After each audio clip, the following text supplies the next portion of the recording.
डर एक एहसास में आपका स्वागत है। इस चैनल पर आपको सुनने को मिलती हैं डरावनी और सच्ची भूतिया कहानियाँ। अगर आपको ऐसी ही वीडियोस देखना पसंद है तो हमारे इस चैनल को सब्सक्राइब करना ना भूलें। तो अब बढ़ते हैं आज की कहानी की ओर।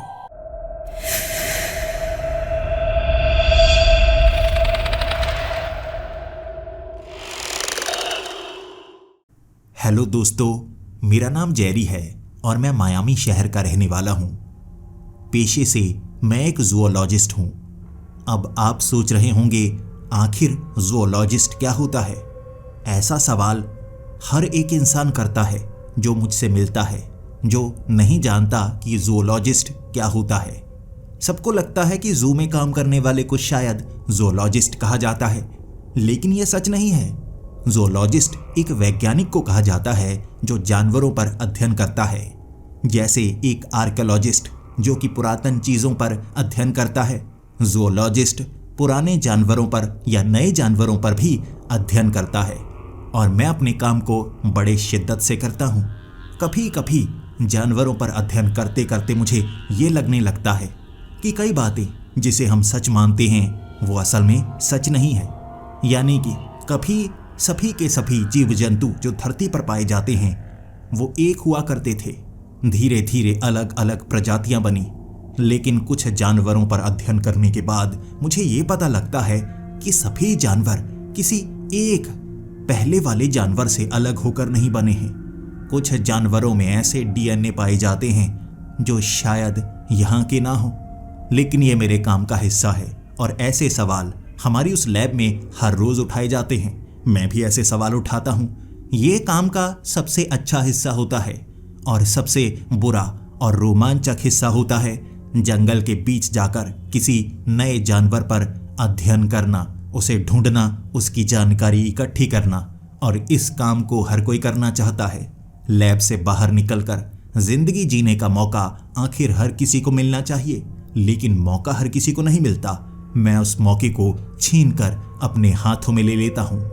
इस बार भी अपनी टीम के साथ उस स्क्रीन पर हम कई देशों की अलग अलग तस्वीरों का अध्ययन कर रहे थे। ऐसे जानवर जो जंगलों में पाए गए हों या ऐसे पंछी जिन्हें उड़ते हुए लोगों ने देखा। कुछ लोगों ने तस्वीरें भी खींची थी, जबकि कुछ सिर्फ इंटरव्यू दे रहे थे। हो सकता है वो झूठ बोल रहे हों, हो सकता है वो सच बोल रहे हों। हमें बस उनकी बातों से अंदाज़ा लगाना था। जबकि उसके बाद बारी आई तस्वीरों की। तस्वीरें ऐसी थी जो बहुत ज़्यादा धुंधली और उनमें पहचानना मुश्किल हो रहा। ये कोई अलग प्रजाति हो भी सकती है, नहीं भी, लेकिन एक तस्वीर जिसने मेरा ध्यान खींचा था, ऐसा लग रहा था अजीब सा जानवर है जिसकी पीठ से कई हड्डियां निकली हुई। मुझे पहले तो लगा ये हो सकता है उस जानवर के साथ किसी और जानवर को बांधा गया होगा और वो जानवर शायद मर गया होगा, लेकिन ये मेरे मन का भ्रम भी हो सकता है। मेरे साथियों ने मुझे कहा था यह कोई जानवर नहीं है, मुझे लगता है ये कोई इंसान है। चमड़ी देखो, शरीर पर कोई बाल नहीं है। मैंने कहा नहीं, इंसान की शरीर की हड्डियां इस तरह से बाहर क्यों निकली होंगी? मेरा कोई भी साथी मानना नहीं चाहता था, लेकिन मैं वहां जाकर अध्ययन करना चाहता था। वैसे भी मुझे वेनेजुएला पहले से पसंद था। वेनेजुएला जाने के सपने कब से देखा करता था और अब मुझे मौका मिला था। जबकि मेरे साथी कह रहे ये वेनेजुएला है ना, तभी तू हाँ कर रहा है ना। मैंने कहा नहीं, इस तस्वीर में मुझे कुछ अलग लग रहा है। यह जानवर कोई साधारण जानवर नहीं हो सकता। किसी साथी ने मेरी बात नहीं मानी और इस बार उन जंगलों में जाने के लिए मुझे अकेले को ही वो रास्ता तय करना था। मुश्किलों को खुद ही संभालना था, वीज़ा का काम भी करना था और सामान भी वहाँ पर इकट्ठा करना था। यहाँ टीम की तरफ से मुझे कोई मदद नहीं मिलने वाली थी, चाहे वो शारीरिक रूप से मदद हो या फाइनेंशियली मदद। मैं अकेला वहां जाने वाला था अपने बजट पर, लेकिन सपने पूरे करने के लिए हमें ऐसी कुछ ना कुछ हरकतें तो करते रहना चाहिए। मौका कभी कभी मिलता है। मैं उस मौके को जाने नहीं देना चाहता था, इसीलिए वेनेजुएला मैं पहुंच गया। पहले 5 दिनों तक मैं घूमता रहा। अगर मुझे अपना बजट ही यहाँ इस्तेमाल करना है तो उस बजट को अपने लिए इस्तेमाल करूँगा। बाद में देखने की कोशिश करूँगा उस इलाके में, वो पुराना सा इलाका, छोटा सा गांव, जंगली इलाके के बीच में बना हुआ, वहां जाकर मैं 5 दिन बिताना नहीं चाहूँगा। पहले 5 दिन शहरों में घूमता रहा, समंदर के किनारे। यहाँ की संस्कृति मुझे बहुत अच्छी लग रही थी, लेकिन 5 दिन कैसे बीत गए पता ही नहीं चला। अब काम करने की बारी थी, क्योंकि यहाँ खर्च काफ़ी ज़्यादा हो गया था। अगर मैं यहाँ घूमने फिरने के सारे खर्च को अपने काम पर डाल दूंगा तो मुझे काफ़ी फ़ायदा हो सकता है, फ्री की ट्रिप ही समझ लो। लेकिन उसके लिए वो जो जानवर है ना, मुझे उसे ढूंढ निकालना होगा। कुछ अच्छी चीज़ मिल जाए, ऐसा ना हो वो जानवर हो ही ना और किसी ने प्रैंक किया हो। अब मैं उस इलाके के उस सबसे छोटे शहर में पहुंचा था जहां से मुझे वो तस्वीर ईमेल की गई थी। मैंने वहां जाकर उस ईमेल के बारे में जानने की कोशिश की और मुझे पता लगा, भले ही ईमेल वहां से भेजी गई थी, लेकिन जो एड्रेस वहां बताया गया है वो इस शहर का नहीं है। यहाँ से आगे कुछ कस्बे हैं, मुझे वहां जाकर पता लगाना होगा, क्योंकि इस नाम के यहाँ कई गांव थे। एक ही नाम आसपास के कई गांवों का रखा गया था, तो असली गांव कौन सा है मुझे उन गांव में जाकर पता लगाना था। मैंने भी ढूंढना शुरू कर दिया। सबसे पहले जो आसान गांव था, जो बहुत ज़्यादा करीब था, वहां पहुंचने के बाद मैंने वो एड्रेस दिखाना शुरू किया, वो तस्वीर दिखानी शुरू की। वहाँ लोगों को ज़्यादा कुछ पता नहीं था। वहाँ के मुखिया से भी मैंने पूछा और मुझे कोई जानकारी नहीं मिली, यानी मुझे आगे के उन गांव तक जाना होगा। वो काम करने के लिए मुझे लगभग 1 दिन इंतज़ार करना पड़ा। भारी बारिश के कारण वहाँ नदियों में उफान आ चुका था और सफ़र तय करना मुश्किल भरा था। कुछ पुल टूट चुके थे, तो 1 दिन वहाँ बिताने के बाद जब उस पुल की रिपेयर की गई, पानी कुछ नीचे आया, तो मैं उस पुल पर सफ़र करके आगे की तरफ गया। सबसे पहला गांव जो जंगली इलाके के बेहद करीब था, वहां जाकर भी मैंने वो तस्वीरें दिखानी शुरू कर दी और उन गांव वालों ने मुझे जो बताया मेरे लिए कुछ नया था। उन्होंने कहा, ये तस्वीर भले ही यहाँ किसी ने नहीं भेजी है, हो सकता है जंगल के अंदर बने हुए उन गांवों में से किसी ने भेजी हो, लेकिन इस तस्वीर की जानकारी वो दे सकते हैं। मैं खुश हुआ, आखिरकार तस्वीर में जो है उसकी जानकारी तो मुझे मिल पाएगी ना। उन्होंने इसे कोई जानवर नहीं कहा, बल्कि एक शैतानी शक्ति कहा। एल सिल्बॉन, एक ऐसा शैतानी जीव जो कभी इंसान हुआ करता था, लेकिन अपने बुरे कर्मों के कारण ऐसा भयानक जीव बन गया। जब पहली ये लाइन मैंने सुनी ना, बीच में काट दी और मैंने कहा, ठीक है, वो मैं समझ गया। अब मुझे बताओ, ये तस्वीर यहाँ की नहीं है तो कहाँ की हो सकती है? इलाका पहचान सकते हैं? एड्रेस के बारे में बता सकते हैं? कौन सा वाला गांव हो सकता है? 3 गांव अभी बाकी हैं।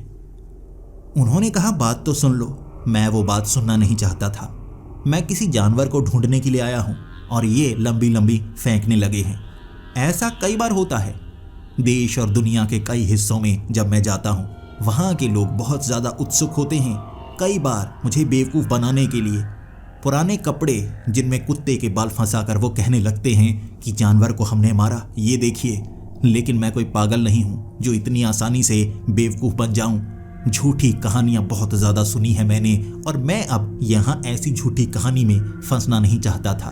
उन्हें अलविदा कहकर जंगल के इलाके के बीच में बने हुए उस गांव तक पहुंचा। वहां तस्वीरें दिखाई तो पता लगा यहाँ से भी वो तस्वीर खींची नहीं गई थी, लेकिन कुछ कहानियां यहाँ वाले भी सुनाना चाहते थे। मैं सुनकर समय बर्बाद नहीं करना चाहता था और अंत में मैं उस गांव तक पहुंचा जहाँ से ये तस्वीर मुझे भेजी गई थी, और वहाँ जाकर मुझे सुकून आया। लेकिन परेशानी ये थी, मैं जंगल के जिस हिस्से में पहुंचा था वहाँ से बाहर निकलना और ज़्यादा मुश्किल था। यानी अब कुछ समय मुझे यहाँ पर बिताना होगा। अगले 5 दिनों तक मुझे वहाँ रहना होगा। पीछे वाली नदियों में दोबारा उफान आ चुका था और इस बार वो जो पुल था पूरी तरह से टूट चुका, तो जंगली इलाके से 5 दिनों तक मैं बाहर नहीं निकल सकता था। किसी तरह की कोई कनेक्टिविटी नहीं। मुझे यहाँ पर समय बिताना होगा।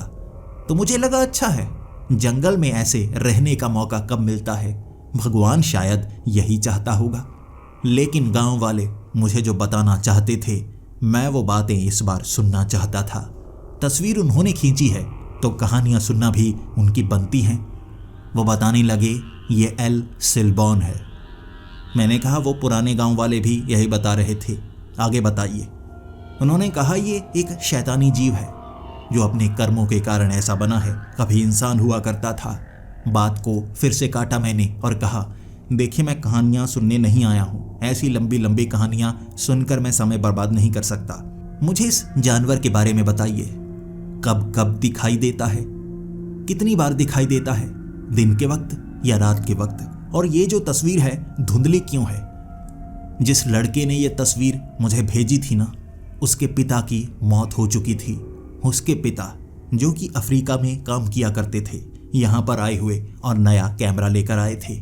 यहाँ जंगलों में वो घूमना चाहते थे, पुरानी बातों को भुलाना चाहते थे, गरीबी से बाहर निकलना चाहते थे, लेकिन यहाँ उनकी मौत हो गई। किसी जानवर ने उन पर हमला किया।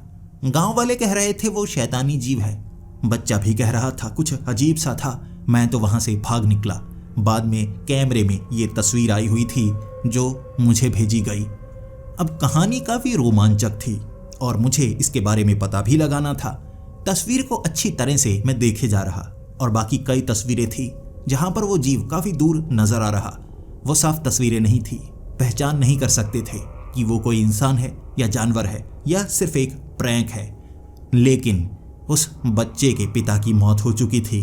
कहानी मुझे कुछ सच्ची लग रही तो जानकारी इकट्ठी करनी होगी। गांव वालों से पूछने लगा कौन सा इलाका है वो जहां पर वो जानवर, वो जीव जो भी है जिसे आप ये किंवदंती मानते हैं वो देखा जाता है। मुझे वहां जाना है। लेकिन उनका कहना था वहां जाना खतरे से खाली नहीं होगा। उस इलाके में कई दशकों से कोई नहीं जाता। जो भूला भटका जाता है वो खतरे में पहुंच जाता है। और एल सिल्बॉन कहते हैं जिसका पीछा करता है, अगर वो बच भी जाए वो बार बार पीछा करता रहता है, बड़ी मुश्किल से पीछा छोड़ता है। मैंने कहा कोई बात नहीं, मैं चाहता हूं वो मेरे पीछे आए ताकि आराम से मैं देख पाऊं वो जानवर कौन सा है और उसे काबू करना मेरे लिए बाएं हाथ का खेल होगा। इसके बाद मैंने उन्हें कहा कि मेरे साथ कोई चलेगा, मैं उस इलाके में जाना चाहता हूं, मैं कुछ कीमत दूंगा अगर मेरे साथ कोई चलेगा। मुझे लगा था बहुत लोग तैयार हो जाएंगे और यहाँ पर भीड़ लग जाएगी, लेकिन हर किसी का चेहरा उतर गया। वो सर पर हाथ रखकर मुझे कहने लगे पागल हो तुम, कौन मरने जाना चाहेगा, वहाँ कोई नहीं जाएगा। एक आदमी मर चुका है जिसने कहा था भूत नहीं होते, ऐसी चीज़ें नहीं होती, देखो उसका बच्चा अनाथ हो चुका है, तुम वहाँ किसी गांव वाले को ले जाना चाहते हो, मरवाना चाहते हो। मैंने कीमत बढ़ाने की कोशिश की, लेकिन उनका गुस्सा देखकर मुझे लगा मुझे ये हरकत दोबारा नहीं करनी चाहिए। तो मैंने सोचा मैं अकेले ही जाऊंगा। ऐसा काम कई बार अकेले करना पड़ ही जाता है, लेकिन उन्होंने मुझे मना किया था। रात के वक्त तो बिल्कुल मत जाइए, खतरा बहुत ज़्यादा होगा। बार बार एल सिल्बॉन की वो कहानियाँ मुझे सुनाना चाहते थे, मैंने सुनी नहीं। मैं बस सीधा रात के वक्त अपना सामान लेकर वहाँ पहुँच गया। सबसे पहले अपनी सुरक्षा, वो लोहे का जंगला एक तरफ मैंने लगा दिया। घुस गया मैं उसके बीच में, यानी अब कोई भी जानवर मुझ पर हमला नहीं कर सकता। मैंने सामने बड़ी लाइट लगाई हुई, वहाँ खाने पीने की कुछ चीज़ें रखी हुई, यानी यहाँ कई जानवर आएंगे। उस मांस के टुकड़े को, उन मिठाइयों को और खुशबू वाली वो चीज़ों को सूंघने के लिए या खाने के लिए, और तभी मैं उनकी तस्वीरें खींच लूँगा। देखूँगा आखिर कैसे जानवर हैं, कुछ नया तो पता लगेगा ना। वेनेजुएला में मैं पहले कभी नहीं आया, सपने थे मेरे जो अब पूरे हो रहे, तो रात यहाँ बिताना मेरे लिए सपना ही था जो आज बड़ी खुशी खुशी पूरा हो रहा। कुछ समय मैं इंतज़ार करता रहा, देखता रहा। उसके बाद वहाँ अलग अलग तरह के जानवर आते गए, लेकिन एक जानवर जो बड़ा अजीब सा, छोटा सा खरगोश जैसा, काले रंग का, लेकिन उसके कान काफ़ी ज़्यादा लंबे। तस्वीर कैसे खींचता मैं, उस तरफ रोशनी नहीं थी। तस्वीर खींचने की मैंने कोशिश की, उसकी रफ्तार बड़ी तेज़। मुझे लगा मुझे इसकी तस्वीर तो खींचनी होगी। क्या चीज़ है ये तो मैंने पहले कभी नहीं देखा। कमाल है, इतिहास में मेरा नाम लिखा जा सकता है अगर मैंने इसे पकड़ लिया। अगर तस्वीर भी खींच पाया तो काफ़ी होगा। मुझे इस जंगले से बाहर तो निकलना होगा। मैं उस जंगले से जल्दी से बाहर निकला। मेरे पास एक रिवॉल्वर थी जो मैंने अपनी कमर पर रखी हुई थी। भागा मैं उसके पीछे, लेकिन अंधेरे में कभी वो दाईं तरफ बाईं तरफ होता हुआ झाड़ियों के बीच से गायब हो गया। मैं उसे ढूंढना चाहता था तो मैं एक जगह रुक गया। आवाज़ें सुनने लगा। जहां से भी आवाज़ आती है मैं उस तरफ जाऊंगा। कई जानवर होंगे, कई पंछी होंगे, लेकिन वो खरगोश डरा हुआ होगा, मैं उसे आसानी से पकड़ सकता हूं। धीरे धीरे काफी आवाजें आने लगी और मैं भटकने लगा। मुझे लगा मुझे पीछे जाना चाहिए। अगर वो खरगोश एक बार वो खुशबू सूंघकर उस तरफ आया था तो दोबारा जरूर आएगा।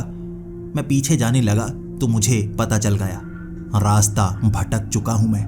अब मैं सही जगह इतनी जल्दी तो नहीं पहुंचने वाला और यहाँ पर खतरा काफी ज्यादा हो सकता है। भले ही हाथ में मेरे भाला था, लेकिन जंगल में जानवरों को ये पता नहीं होता कि भाला खतरनाक है। आपके भाले के इस्तेमाल से पहले वो आप पर हमला कर देते हैं। तो मैं कदम जल्दी जल्दी पीछे हटाने लगा और तभी मुझे महसूस होने लगा इस जंगल में कुछ ना कुछ तो ऐसा है जो मेरे करीब आ रहा है। पहले पहले तो हल्की सी वो आवाजें और एक बार झटके में जैसे एक आवाज सुनाई दी सीटी की, जैसे किसी ने सीटी मारी हो बिल्कुल करीब से। मैं भौचक्का सा हो गया, आवाजें लगाने लगा। अरे कौन है? कौन है? वो आवाज बिल्कुल मेरे शरीर के करीब से आई थी, इसीलिए बार बार इधर उधर मुड़कर मैं देखता रहा, लेकिन जो भी सीटी मार रहा था मेरे सामने नहीं आ रहा। कुछ समय बहुत करीब से सीटी की आवाज ने मुझे परेशान कर दिया। मैं भागने लगा, लेकिन आवाज मेरे करीब से आती रही। ऐसा लग रहा था कुछ तो है, हो सकता है कोई जानवर हो जिसकी आवाज सीटी जैसी होती हो। वो मुझे पकड़ना चाहता है, इसीलिए बहुत करीब है, लेकिन नजर नहीं आ रहा। धीरे धीरे वो आवाज थोड़ी दूर होने लगी। जब मैं एक जगह खड़ा हो गया, पहले बिल्कुल करीब आवाज थी, उसके बाद 5 से 7 फुट की दूरी पर जैसे वो आवाज आने लगी और जिस दिशा से आ रही, मैं टॉर्च मार रहा था, कोई नजर नहीं आ रहा। फिर आवाज थोड़ी और दूर हुई। जैसे जैसे आवाज दूर होती जा रही, दिल की धड़कन मेरी जैसे धीमी हो रही। खुद को मैं संभाल पा रहा। पहले तो बहुत ज्यादा डर गया था। अचानक मुझे बहुत दूर से आवाज सुनाई देने लगी, जैसे वो जो भी है बहुत दूर जा चुका है। और दूर से आ रही वो आवाजें एक बार के लिए आसपास ठंडक सी हो गई, जैसे यहाँ के जंगलों से निकलकर मैं किसी बर्फीले इलाके में पहुंच गया हूँ। बिल्कुल ठंडक। और अचानक मैं डर गया एक कुत्ते की आवाज से। एक कुत्ता भौंक रहा था सामने की तरफ देखकर, और मैं उस कुत्ते से इसलिए डरा कहीं मुझे काट ना ले, लेकिन गले में पट्टा ये बयां कर रहा था किसी का पालतू कुत्ता है ये, शायद खुला छूट गया होगा, लेकिन वो भौंक रहा मेरे बेहद करीब, मेरी तरफ देखकर नहीं और तरफ देखकर। फिर वो सीटी की आवाज जो बहुत दूर से आ रही थी धीरे धीरे बिल्कुल मेरे शरीर के करीब से आने लगी। मुझे लगा कोई है, और वो कुत्ता भी इतने में चुप हो चुका था। फिर सीटी की आवाज नहीं आई। मैं वहां कुछ समय रहा और मैं बहुत डरा हुआ। कुत्ता आगे की तरफ बढ़ने लगा। पालतू था, मुझे लगा मुझे उसका पीछा करना चाहिए, फिर मैं आसानी से उस जगह पहुंच सकता हूं। आज के लिए इतना काफी है, बहुत थक गया हूं। कुत्ता जहां जहां जाता रहा मैं उसका पीछा करता रहा। पीछा करते करते उस कुत्ते ने मुझे उस गांव तक का रास्ता दिखाया। बिल्कुल एक फरिश्ते की तरह आया था और मुझे गांव का रास्ता दिखा दिया। गांव में पहुंचा तो गांव के ज्यादातर घर बंद थे, दरवाजे बंद थे, लाइट बंद। शायद वो सो गए होंगे। अब ये तो जूलॉजिस्ट का काम होता है, रात के वक्त अध्ययन करना, जानवरों को ढूंढना। आम इंसान तो रात को सो ही जाते हैं। वहां एक पेड़ के नीचे बैठा हुआ कुछ खाना खा रहा था और मुझे बाहर बैठना आदत हो चुकी है इस चीज की। सुबह होने तक मैं बाहर रहा और जब लोग घरों से बाहर निकलने लगे मुझे देखा, मुझसे बात करने लगे और मैंने उन्हें उस जंगल में जो हुआ शुरू में तो नहीं बताया, लेकिन इतना जरूर बताया कि मैं भटक गया था। लेकिन ये कुत्ते ने मेरी मदद की। वो कुत्ता वहां गांव में रहने वाले एक आदमी का था और ऐसे कुत्ते कई लोगों ने रखे हुए, या कहूं हर किसी ने एक कुत्ता तो रखा ही हुआ था, भले ही वो आवारा हो या पालतू। और इस गांव में वैसे भी कई कुत्ते थे, यानी जैसे कुत्तों को पालना उनका खास शौक हो। लेकिन मेरी मदद उस कुत्ते ने की थी, इसीलिए उनके इस शौक की भी मैं इज्जत करने लगा था। उसके बाद मैंने गांव वालों को पूरा सच बताया कि मेरे साथ क्या हुआ। वहां मुझे एक खरगोश मिला। मैं एक जंगले में था, पूरी तरह से सुरक्षित था। वो खरगोश के कान बड़े लंबे हैं। गांव वाले कहने लगे, हाँ, काले रंग के कुछ खरगोश यहाँ पर दिखते हैं, लेकिन पकड़े नहीं जाते। बड़े चालाक हैं, छेद बनाकर जैसे जमीन के नीचे चले जाते हैं, बाद में बहुत लंबे समय तक बाहर ही नहीं निकलते, जमीन के अंदर से सफर तय करते रहते हैं। मैंने कहा, उसके बाद कुछ अजीब हुआ मेरे साथ। मैं आगे की तरफ बढ़ चला था, रास्ता भटक चुका था और वहां कोई मेरे बहुत ज्यादा करीब था। सबने पूछा, कौन? कोई जानवर? मैंने कहा, नहीं, हो सकता है कोई इंसान हो। अब जानवर भी नहीं लगता, सीटी थोड़े ना मारेगा। सीटी की आवाज की बात जब गांव वालों ने सुनी, सबसे पहला सवाल यही था उनका, कहां से आ रही थी, कितनी दूर, करीब या दूर? मैंने कहा, पहले तो बहुत करीब थी, यानी कोई बहुत ज्यादा करीब था, और इस बात से किसी को डर नहीं लगा। फिर मैंने कहा, बाद में वो दूर चला गया था। ये बात ने सबको डरा दिया। वो कहने लगे, तुम बचे कैसे? मैंने कहा, जब वो काफी ज्यादा दूर चला गया था ना, उसके बाद ये कुत्ता आ गया, भौंकने लगा, बिल्कुल मेरे करीब किसी को देखकर भौंक रहा, जबकि करीब तो कोई नहीं। और इसके भौंकने के बाद वो जो आवाज थी ना सीटी की, बिल्कुल मेरे करीब से आने लगी, जैसे जो दूर था फिर मेरे करीब आ गया, और फिर वो आवाज बंद हो गई। ऐसा हुआ मेरे साथ। आपको पता है क्या हो सकता है? और उन्होंने जो कहा वो बातें मुझे पहले सुन लेनी चाहिए थी। गांव वालों ने मुझे बताया, वो है एल सेलबॉन। वो एक शैतानी शक्ति है, शैतानी इंसान भी कह सकते हैं। वो सीटी की आवाज़ करता है। जब सीटी की आवाज़ करीब से आए, मतलब वो बहुत ज़्यादा दूर है, इतना दूर कि आप खतरे में नहीं हैं। लेकिन जैसे जैसे वो सीटी की आवाज़ दूर होती चली जाए, समझो वो करीब आता जा रहा है। जब वो आवाज़ बहुत दूर से सुनाई दे, समझ लो वो सबसे ज़्यादा करीब है, और उसके बाद वो हमला करता है। और जब वो हमला करता है, कोई बच नहीं पाता। ये बात मेरे लिए काफ़ी अजीब थी। पूछ रहा मैं, ऐसा कैसे हो सकता है? अगर आवाज़ दूर से आए, इसका मतलब वो दूर होगा ना, आवाज़ करीब से आए मतलब वो करीब होगा। आप उल्टा नहीं कह रहे? उन्होंने कहा, यही तो बात है, यही बात है जो सबसे खौफनाक है। अनजान को लगता है कोई करीब है, वो डर जाता है। जब आवाज़ दूर से आने लगे, वो शांत हो जाता है कि जो है वो दूर जा चुका है, और तब वो हमला करता है। वो करीब होता है, और उसकी जो कहानी है वो भी बेहद भयानक है। इस बार मुझे वो कहानी सुननी थी, वो पूरा का पूरा सच जानना था, ताकि मैं अध्ययन कर पाऊं। जीव है, इंसान है, क्या चीज़ है, पता तो लगे। उन्होंने कहानी सुनाई एक लड़के की, जिसकी उम्र काफ़ी कम थी, लेकिन वो शरारती था और बहुत ज़्यादा ज़िद्दी था। गुस्सैल उससे भी ज़्यादा था। उसके पिता उसे हर वो चीज़ दिया करते थे जो वो मांगा करता था, और इन्हीं इलाकों में वो परिवार रहा करता। लेकिन वो बच्चा धीरे धीरे इतना ज़्यादा ज़िद्दी होता गया कि अगर उसे वो चीज़ ना मिले जो उसने मांगी है, तो गुस्से में चीज़ों को तोड़ने लगता। गुस्सा उसके कंट्रोल में नहीं रहता, और कई बार कहता, मैं मार डालूंगा, मैं मार डालूंगा। लेकिन फिर भी उसके जो पिता थे, उसकी खुशी के लिए वो चीज़ उसे दे दिया करते। एक बार जिद करके उसने कहा, मुझे मांस खाना है, पकाकर एक हिरण का मांस मुझे जल्द से जल्द चाहिए। वक्त रात का था। उसके पिता जंगली इलाके में गए, उन्हें कोई हिरण नहीं मिला। समय काफ़ी बीत चुका था और उन्हें लगा खतरा ज़्यादा होगा। वो वापस आ गए खाली हाथ। वो बच्चा रात के वक्त भी उनका इंतज़ार कर रहा। जब उसके पिता खाली हाथ वहाँ पर आ चुके थे, वो बच्चा कहने लगा, मुझे हिरण का मांस चाहिए, कहाँ छिपा दिया आपने? उसके पिता ने कहा, मैं लेकर नहीं आ पाया। जंगल में बहुत ज़्यादा अंधेरा था, कई जानवर थे, लेकिन मुझे कोई हिरण नहीं मिला कि मैं उसे पकड़ता, मारता और ला पाता। माफ़ करना, मैं कल ला दूंगा।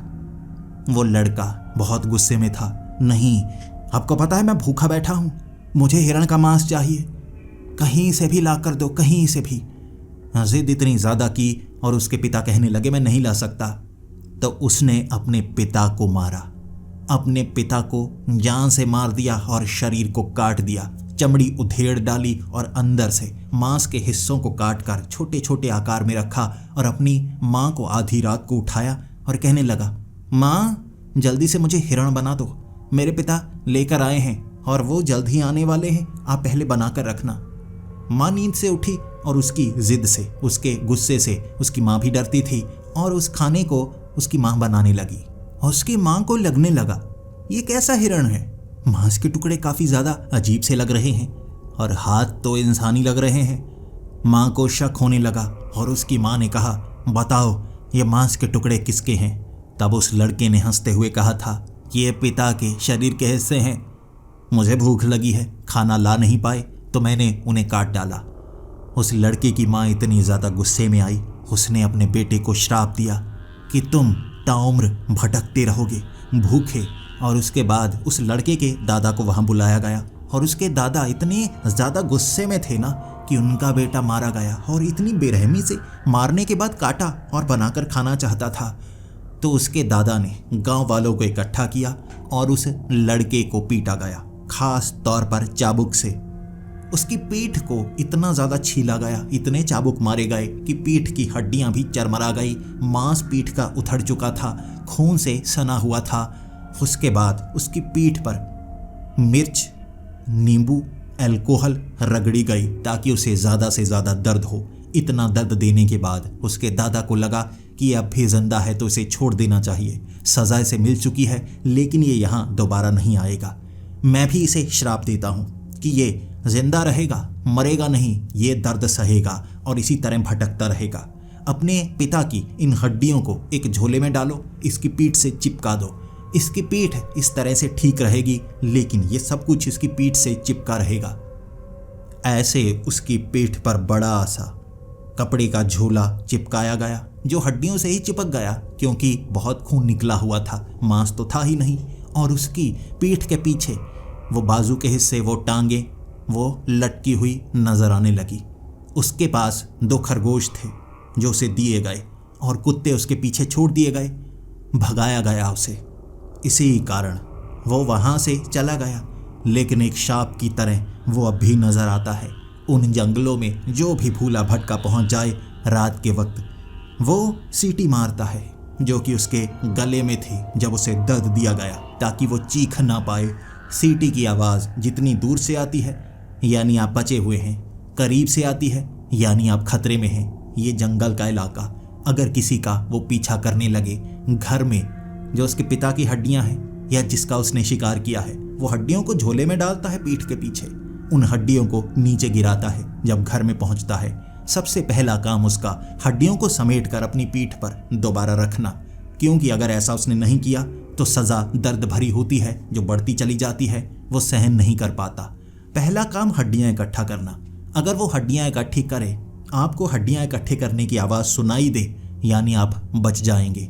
लेकिन घर के अंदर है, आपने वो आवाज़ें नहीं सुनी, उसने हड्डियां इकट्ठी कर ली, फिर घर के अंदर भी वो हमला करता है, नुकसान करता है और मार भी सकता है। बेहद खतरनाक है वो। उनकी ये कहानियाँ बड़ी भयानक थी और वो मुझे कह रहे कि मैं दोबारा जंगल में ना जाऊं। उनकी बातें सुनकर मैं सोचने पर मजबूर हो गया, क्या ये सच हो सकता है? नहीं, जैसे बाकी बेवकूफ़ बनाते हैं ना, ये भी बेवकूफ़ बनाते हैं। किसी ने हमला नहीं किया, एक सीटी की आवाज़ से मैं इतना ज़्यादा डरा और ये भी सीटी की आवाज़ से डरते हैं। करीब से सीटी की आवाज़ आती है और ये सोचते हैं वो दूर होगा, फिर दूर से आवाज़ आती है, ये भागना शुरू कर देते होंगे। और जो मरा वो भी हो सकता है किसी हादसे के कारण मरा हो। मैं नहीं डरने वाला, दोबारा जंगल में जाऊंगा।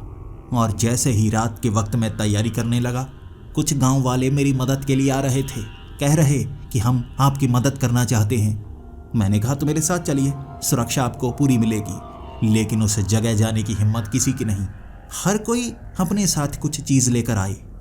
वो कह रहे थे कि इन चीज़ों को अपने साथ रखना, इसका इस्तेमाल आप कर सकते हैं। एक आदमी ने मुझे चाबुक दिया ताकि जैसे ही वो करीब आए मैं उस पर चाबुक मारूं, और चाबुक से वो बहुत ज़्यादा डरता है। खास तौर पर पीठ पर अगर उसके चाबुक पड़े तो कई हड्डियां बिखर जाती हैं और सबसे पहला काम उसका हड्डियों को समेटना, क्योंकि दर्द बढ़ता चला जाता है। पीठ पर उसके जलन होने लगती है और उसके शरीर पर जो घाव हैं वह मिर्ची मारने के बाद आप उसे और ज़्यादा दर्द दे सकते हैं। तो कई लोग मिर्ची लेकर आए थे, कुछ लोग नींबू और कुछ लोगों ने शराब की बोतल दी ताकि उसके शरीर पर मैं शराब की बोतल इस तरह से फेंकूं कि शराब से वो लिपट जाए, फिर मुझे मौका मिलेगा भागने का। हर कोई उससे बचने की ये तरकीबें मुझे बताए जा रहा और मुझे लगा ये सारे तो टोटके हैं। अब टोटके से मैं किसी जानवर को पकड़ूंगा? हे भगवान, कैसे पागल लोग हैं। लेकिन उनकी बात मुझे माननी चाहिए थी। वो कह रहे कुत्ते आपकी मदद कर सकते हैं, अपने साथ कुत्ते रखिए। वो कुत्तों से बहुत ज़्यादा डरता है। कुत्ते भौंकना शुरू हो जाएं तो वो डर कर भागना शुरू हो जाता है, जैसे उसे सज़ा मिली थी। मैंने कहा मुझे ज़रूरत नहीं, और मुझे लगा मुझे और आगे जाना चाहिए, किसी ऐसी जगह जहाँ कुत्ते मेरा पीछा ना कर पाएं। एक चीज़ मेरे काम की थी, ना वो मिर्ची काम की, ना वो शराब काम की, क्योंकि मैं पीता नहीं। नींबू मेरे किस काम के, लेकिन एक चाबुक, एक कोड़ा जो मैं इस्तेमाल कर सकता था। अगर सच में कोई जानवर हुआ जो हमला करने वाला हो, तो इस चाबुक पर जैसे कांटे लगे हुए हैं, जैसे कीलें निकली हुई हैं, इसके इस्तेमाल से मैं खुद को बचा सकता हूँ। एक हथियार था, ये एक भयानक हथियार था। अब मैं आगे वाले जंगली इलाके में पहुँच चुका था। कुछ सामान अपने साथ मैं लेकर आया था। जैसे जैसे उस खास इलाके में मैं पहुंचा, मेरा काम था उस खरगोश को ढूंढना। लेकिन उस कहानी के अनुसार उस लड़के को 2 खरगोश मिले थे। ये कहानी सच तो नहीं? नहीं नहीं, ऐसी चीज़ें थोड़े ना होती हैं। मैं भी पागल हूँ, रात के वक्त क्या क्या सच मान रहा हूँ। यह सोचकर उस जगह जहाँ पर मैंने वो जंगला लगाया था, वहाँ से उसे इकट्ठा किया। ये फोल्डिंग जंगला था। उठाकर मैं आगे की तरफ बढ़ा और एक खास इलाके में मैंने वो जंगला लगाया। इस बार यहाँ कोई कुत्ता नहीं आने वाला। खरगोश आएगा तो मैं उसे पकड़ने की कोशिश करूँगा और कम से कम तस्वीर तो खींच ही लूँगा। जंगले में बैठा हुआ मैं इंतज़ार कर रहा, खरगोश नज़र आ जाए, और अगर वो जानवर नज़र आ गया तो और भी अच्छा। वो पीठ पर जिसके हड्डियाँ सी दिखाई देती हैं, वो जानवर होगा और लोग अजीब सी कहानियाँ बनाने लगते हैं। लड़का, उसके पिता, श्राप, हड्डियाँ संभाले होता है, पता नहीं क्या क्या कहते हैं। मुझे 2 घंटे उस जंगले में इंतज़ार करना पड़ा और उसके बाद मुझे वो काले रंग का एक खरगोश नज़र आया। किस्मत अच्छी थी मेरी, सिर्फ एक खरगोश नहीं था, 2 खरगोश थे जो आपस में खेल रहे। लेकिन अंधेरे में कुछ नज़र आते। तस्वीर खींचने की मेरी कोशिशें हर बार नाकाम रहती, क्योंकि ऐसे जानवर बड़े फुर्तीले होते हैं। जब वो छलांग लगाते घास के ऊपर मुझे साफ नज़र आता, लेकिन दोबारा जब नीचे घास में पहुंच जाते, मैं कैमरा लेकर तैयार होता तस्वीर खींचने के लिए। पता था ये वही है, लेकिन तस्वीर कैसे खींचता। फिर अचानक जैसे उनमें से एक ने मुझे सूंघ लिया होगा। डरकर दोनों भागे आगे की तरफ। मुझे लगा मुझे जंगले से बाहर तो निकलना होगा, और यहाँ किसी भी खूंखार और खतरनाक जानवर को मैंने नहीं देखा। मैंने वो चाबुक अपने हाथ में पकड़ा हुआ उसे देख रहा था, और वो खरगोश जब भागे चाबुक हाथ में ही था। मैं भागने लगा। एक तरफ रिवॉल्वर, जिसे मैंने हाथ लगाकर चेक किया मेरे पास है या नहीं, खतरे में वही काम आएगी ना। भागता रहा मैं, आगे की तरफ भागता रहा। खरगोश भी बड़े तेज, और सच में कमाल हो गई। घास में मुझे वो खरगोश जमीन के अंदर जाते हुए नजर आए। 2 खड्डे बने हुए। मैं उन खड्डों को खोदने लगा तो तब पता लगा खरगोश सच में जैसे सुरंगें या कहूँ छोटी छोटी गुफाएं बनाकर नीचे रहते होंगे। लंबी लंबी वो गुफाएं। उन खरगोश को पकड़ना कोई आसान काम नहीं था। गायब हो गए ज़मीन के नीचे। कहाँ तक खुदाई करता मैं। तो मुझे लगा मुझे किसी पेड़ के ऊपर चढ़ना होगा, इंतज़ार करना होगा, और इस बार मैं ऐसा करूँगा जो स्प्रे मैं लेकर आया हूँ ना, मैं वहाँ उन खड्डों के पास लगा दूंगा। जैसे ही नीचे उस पेपर पर कोई सेंसिटिव चीज़ आएगी जो मूव करती हो, स्प्रे अपने आप होगी। उसे सूंघने के बाद वो बेहोश हो जाएंगे और पकड़ना आसान। तस्वीरें खींचनी है, मैं परेशान नहीं करूँगा। पकड़ूंगा, पिंजरे में रखूंगा, तस्वीरें खींचूंगा, और बेरहमों की तरह अपने साथ नहीं लेकर जाऊंगा, आज़ाद कर दूंगा। मेरा काम भी हो गया, उनका काम भी हो गया, और फिर इंतज़ार करूंगा उस हड्डियों वाले जानवर का। वहाँ पर मैंने सारा सेटअप बना दिया।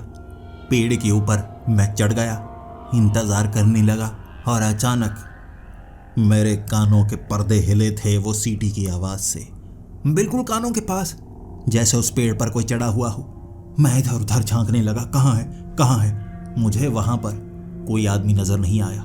पहले मैंने दाईं तरफ देखा, फिर मैंने बाईं तरफ देखा। वहां कोई नहीं था उस पेड़ पर। तो वो सीटी की आवाज कैसे आई, मैं सोच रहा था। लेकिन फिर वो सीटी की आवाज दूर होने लगी। अब मुझे थोड़ा थोड़ा डर लग रहा था, क्योंकि अमूमन मैं नहीं डरता, लेकिन जो गांव वालों ने कहानियां सुनाई थी उसके अनुसार जब सीटी की आवाज दूर होने लगे समझो कोई करीब आ रहा है। भले ही मैं मानता नहीं था, लेकिन कुछ ना कुछ तो हो रहा और दिल धक धक किए जा रहा। जैसे जैसे आवाज दूर होती गई मेरी सांसों की रफ्तार तेज होती गई। फिर बहुत दूर से वो आवाज आ रही और तब मैंने महसूस किया आसपास कुछ न कुछ तो है। फिर से ठंडक का एहसास हो रहा है, ऐसे जैसे किसी ने आसपास कोई ठंडी चीज रखी हो, बहुत ज्यादा बड़ी संख्या में बर्फ रखी हो। ठंडी ठंडी वो लहर शरीर को अकड़ा रही थी। मेरे रोंगटे खड़े हो चुके थे। डरा हुआ नहीं था इतना ज्यादा जितना मैं ठंड से ठिठुर रहा था। और फिर नीचे मेरी जब नजर पड़ी ना, पेड़ के नीचे मैंने देखा वो पूरी तरह से इंसान नहीं था, वो पूरी तरह से जानवर नहीं था। पीठ पर भले ही झोला था, लेकिन जख्मों से सना हुआ और हड्डियां उसकी पीठ से, वो झोले से बाहर निकल रही, जो उसकी पीठ से चिपकी हुई थी, बिल्कुल कहानियों की तरह, बिल्कुल। लेकिन मुझे पता था हो सकता है कोई मुझे डराने के लिए ये बना हुआ हो। ऊपर से मैंने बंदूक निकाली और कहा, मैं गोली चला दूंगा, देखो मैं गोली चला दूंगा, तुम्हें नीचे रुकना होगा, तुम जो भी हो मुझे पागल नहीं बना सकते। उसके बाद उसकी जो ठुड्डी थी ना, वो मैंने उसकी छाती पर लगते हुए देखी। जैसे नीचे का हिस्सा गायब हो गया, उसने अपना जैसे गला बंद किया और ठुड्डी ही खा गया। टूट रहा था, बिखर रहा था, बदल रहा था, जुड़ रहा था, टूट रहा था, बिखर रहा था। बार बार ये दृश्य उसके शरीर पर मुझे साफ साफ नजर आ रहे। और तब घबराहट में मैंने गोली चलाई। उसके ऊपर नहीं, कोई 4 फुट की दूरी पर। उसकी आंखों में खौफ नहीं देखा और वो मेरी टांग के बेहद करीब। वो आवाज जो सीटी की बहुत दूर से आ रही, उसके मुंह से आ रही थी। साफ था ये वही है, आवाज को बदल सकता है। मैंने कहा, मैं गोली मार दूंगा, देखो तुम्हारा सर ऊपर की तरफ है, गोली सीधे सर में लगेगी, कोई मौका नहीं है कि मैं टांग पर गोली मारूं, करीब मत आओ, देखो करीब मत आओ। उसके बाद वो करीब आता गया और मुझे गोली चलानी पड़ी। पहले गोली मैंने कंधे पर चलाई, उसे कोई फर्क नहीं, कंधे का मांस उखड़ चुका था। आम इंसान होता तो दर्द के मारे नीचे चीखने लगता, उसे जैसे बिल्कुल असर ना हुआ हो। मेरी टांग पर झपट्टा मारा उसने और गोली इस बार मैंने उसके माथे पर चलाई। एक ही गोली की जरूरत थी, अब शायद वो मर गया होगा। मेरी सोच ही गलत थी, कोई फर्क नहीं। माथे पर बना वो छेद खून से इतना ज्यादा सन चुका था कि छेद नजर नहीं आ रहा और उसकी रफ्तार कम नहीं हो रही। गोलियों की बौछार की मैंने, लेकिन उस पर कोई असर नहीं, बिल्कुल भी असर नहीं। गोलियां शरीर के आर पार हो जाती, लेकिन वो आगे की तरफ बढ़ता रहता और पीठ पर वो जो हाथ, वो जो टांगे थीं, वो हिल रही, उंगलियां हिल रही थीं, ये बयां कर रही थीं कि वो जिंदा है। जो भी हिस्से हैं उसके शरीर के वो जिंदा हैं और कई टांगे, कई बाजू थी। कहानी बिल्कुल सच महसूस हो रही कि जिसे वो मारता है, शरीर को काट कर पीठ पर रख लेता है, चिपका लेता है दर्द को कम करने के लिए। सारी गोलियां मैंने उसके सर पर चलाई। बड़ा छेद होना चाहिए, लेकिन खून जैसे उस छेद को बंद किए हुए। बंदूक छोड़कर मारी मैंने और उसने मेरी टांग को पकड़ा। टांग को ऐसा पकड़ा कि जूते को नाखूनों से फाड़ डाला।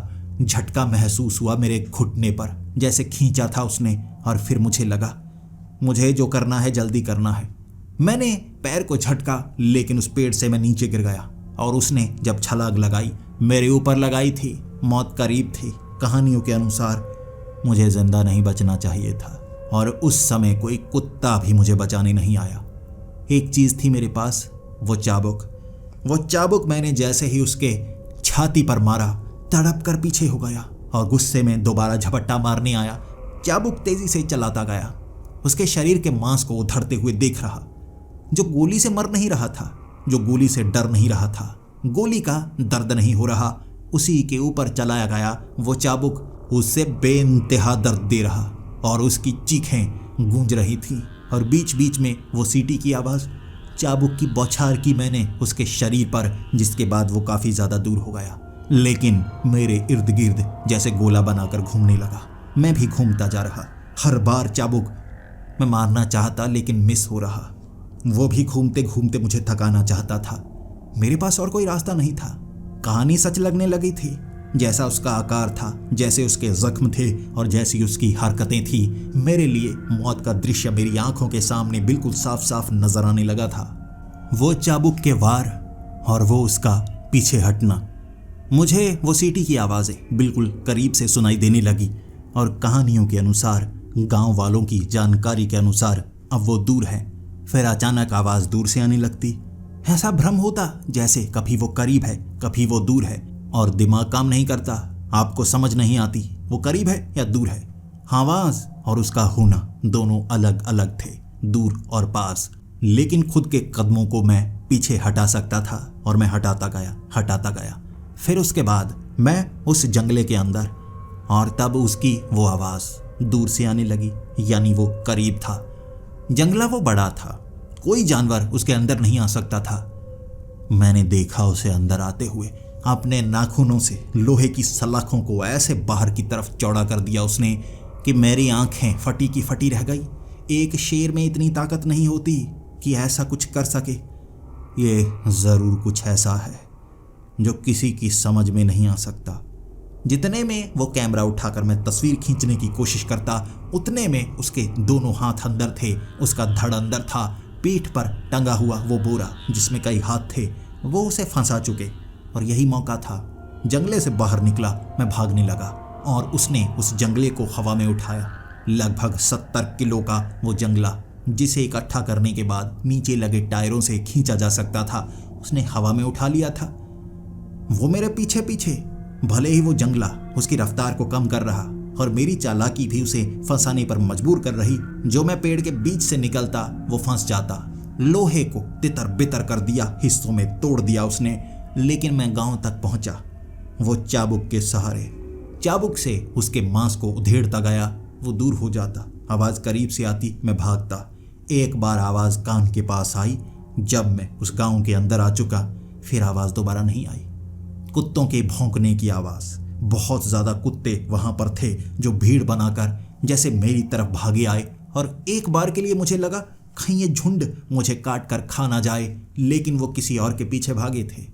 बिल्कुल खाली कर दिया वो गांव। वो कुत्ते एक तरफ भागे जा रहे और मैं गांव में आकर खुद को सुरक्षित महसूस कर रहा, थका हुआ, थोड़ा जख्मी। और तब मुझे लगा था खतरा बहुत ज़्यादा है। वक्त रात का था तो मैं किसी को परेशान करना नहीं चाहता था। कुत्तों का भौंकना जैसे उन गांव वालों के लिए आम था। शायद वो यहाँ पर आता होगा, कुत्ते उसे काटने की कोशिश करते होंगे और वो बचकर भाग जाता होगा। मैं अपने उस घर में जो गांव वालों ने मुझे दिया था, उसके अंदर अपने उन जख्मों की सफाई कर रहा। मेरे लिए ये साधारण बात थी, लेकिन फिर भी अपनी जान सबको ज़रूरी लगती है, मुझे भी लग रही थी। घर के अंदर बेड पर बैठा हुआ आज रात जो जो हुआ, मैं उसे याद कर रहा था। सोच रहा था सुबह होने पर यहाँ से जल्दी मैं निकल जाऊँगा। किंवदंतियाँ सच हैं, कुछ झूठ नहीं है। वो कोई जानवर नहीं है, एक इंसान है, सच में शापित इंसान, जिस पर गोलियों का कोई असर नहीं होता। जो कहा जाता है वैसा ही होता है। उसके बाद मैं अपने जख्मों को ठीक कर रहा था, मरहम पट्टी कर रहा था। अचानक किसी ने जैसे दरवाज़ा खोला हो, जबकि दरवाज़ा तो मैंने अंदर से बंद किया था। किसी ने धक्का नहीं दिया, बड़े आराम से खोला। मुझे लगा होगा कोई गांव का, और शायद जो दरवाजे पर चिटिकनी लगी है ना, वो मैंने सही से नहीं लगाई होगी। आराम से ही खुल गया दरवाज़ा।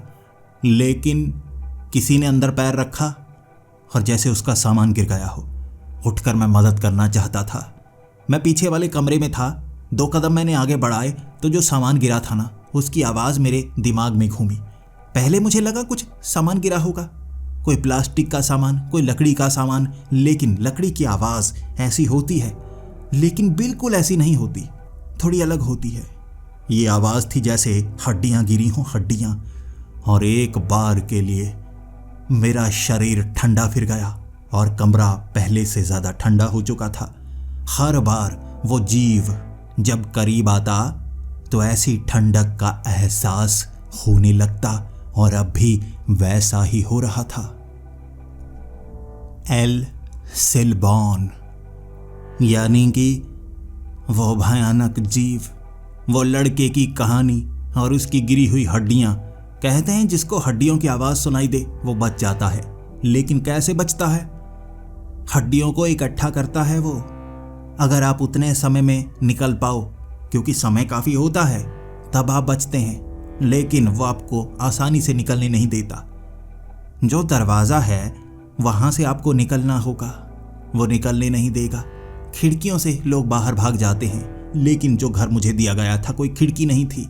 मेहमान को सुरक्षित रखने के लिए उन्होंने ये सोचा था। उन्हें क्या पता था मेरे पीछे एल सेलबॉन पड़ जाएगा और अब भागने के लिए मौका नहीं मिलेगा। जैसे ही मैंने दरवाजे से बाहर झांका, वो भयानक जीव, पीठ पर कई हड्डियां थीं उसके, कई बाजू, उंगलियों के हिस्से और बाकी नीचे गिरी हुई वो हड्डियां जिस पर मांस सूख चुका था और वो हड्डियां बिखरी हुई, वो धीरे धीरे उठाकर पीछे वाले झोले में डाले जा रहा। अचानक उसने अपना सर ऊपर की तरफ किया। उसकी गर्दन की हड्डी टूटकर जैसे बाहर की तरफ आ गई थी, लेकिन उसे दर्द नहीं हुआ। मेरी आंखों में आंखें डालकर देख रहा और मैंने अपने शरीर के अंदर वो सिहरन को पैदा होते हुए महसूस किया था। जिंदगी में पहली बार ऐसा लगा था कि मौत अब है, जो है यही है। इससे ज्यादा भयानक चेहरा कौन देख सकता है और जिंदा कौन बच सकता है? मैं बाहर भागना चाहता था। वो हड्डियों को समेटते हुए धक्का देकर मुझे पीछे गिरा पाया, लेकिन मुझ पर पूरी तरह से हमला नहीं कर रहा।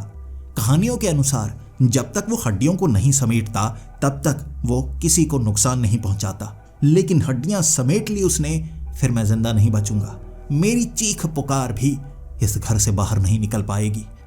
मैंने चीखना शुरू कर दिया, लेकिन जैसे ही मैं चीखा उसने दरवाजा बंद कर दिया ताकि मेरी चीखों की आवाज बाहर ना निकले। दरवाजे पर खड़ा था वो, बाहर निकलने का वही रास्ता। उसके बाद मुझे लगा हड्डियां कम रह गई हैं। इससे पहले कि वो समेट ले मुझे कुछ करना होगा। वो हड्डियां समेट रहा, मैं चाबुक को ढूंढने लगा, देखने लगा कहाँ है चाबुक, कहाँ है। मैं जब सामान कमरे में लेकर आता हूँ तो ऐसे ही बिखेर देता हूँ, जहाँ गिरता है गिरे। थका हुआ होता हूँ, सो जाता हूँ। जब उठता हूँ सामान समेटता हूँ, संभाल कर रखता हूँ। ये मेरी जिंदगी की यह सबसे बड़ी गलती, मेरा आलस आज मेरी मौत की वजह बनने वाला था। मुझे वो चाबुक नहीं मिल रहा।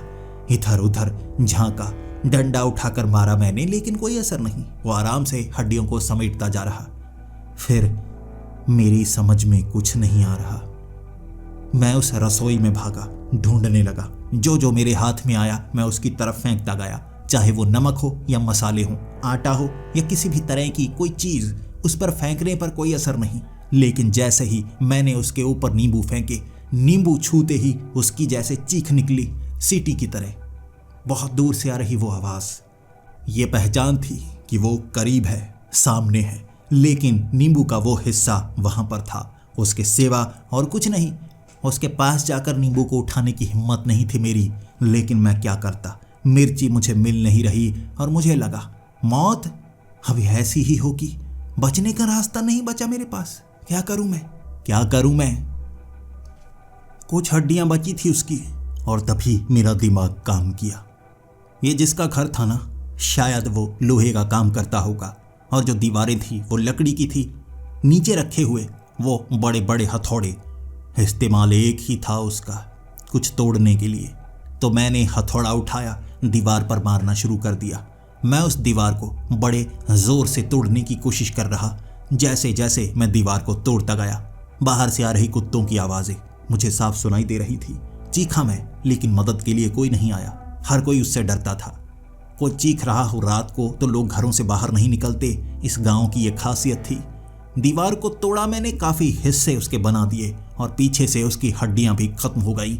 मैंने अपने धड़ को बाहर निकाल लिया था, लेकिन मेरी कमर अब भी अंदर थी। एक झटके से जब मेरी एक टांग बाहर निकली, एक अंदर थी और उसने पकड़ ली। जैसे ही उसने मेरी टांग को पकड़ा था, वह सीटी की आवाज एक चीख जैसी लग रही और मेरी टांग को वो छोड़ नहीं रहा। मेरी जांग पर उसने दांत गड़ाए थे और उसके दांत भी जैसे अंदर से हिल रहे हों। एक कंपन सा पैदा हो रहा था और फिर वो दर्द, वो भयानक दर्द। घुटने से मेरी टांग को उसने अलग कर दिया था। जांग समेत मेरी वो टांग जैसे खींच कर ले गया। मैं बाहर गिरा और खून से सना हुआ। जब वो बाहर आया कुत्ते टूट पड़े उस पर, उसके शरीर के कुछ हिस्से और मेरी टांग का वो हिस्सा, जो कि कुत्तों ने नोचना शुरू कर दिया और वो भागा चीखता हुआ, रोता हुआ। झोले के अंदर की वो हड्डियां बिखरती जा रही और वो भागता जा रहा।